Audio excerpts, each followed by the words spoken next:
ఐదు కార్యక్రమాలు చేపట్టడం జరిగింది. సంవత్సరం అంతా సామాజిక సమరసత, పర్యావరణ పరిరక్షణ, కుటుంబ వ్యవస్థ, అదేవిధంగా స్వదేశీ వస్తువులు వాడడం, మన యొక్క ఫండమెంటల్ రైట్స్ కరెక్ట్ గా పాటించడం, ఇవన్నీ కలుపుకొని ఈ సంవత్సరం మొత్తం కార్యక్రమాలు ఉంటాయి.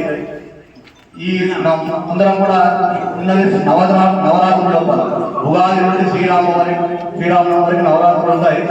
అందులో విశ్వ హిందూ పరిషత్ తరఫున రామోత్సవాన్ని నిర్వహిస్తున్నారు. రామోత్సవం అంటే సామాన్యంగా అందరూ అనుకుంటుంటే సీతారాముల కళ్యాణం చేస్తున్నారు, శ్రీరామనవమి అయిపోతుంది. అసలు విషయం శ్రీరామనవమికి ఆదర్శ పురుషుడు ఎందుకంటే మన వచ్చే తరాలకు నేర్పించే బాధ్యత మన అందరి పైన ఉంటుంది.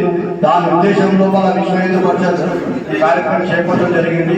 అసలు రాముడు మన జీవితం లోపల ఏ విధంగా ఆదర్శ పురుషుడై అది ఒక్కసారి మన పిల్లలకి మనము తెలుసుకోవాలి, మన పిల్లలు కూడా తెలియాలి.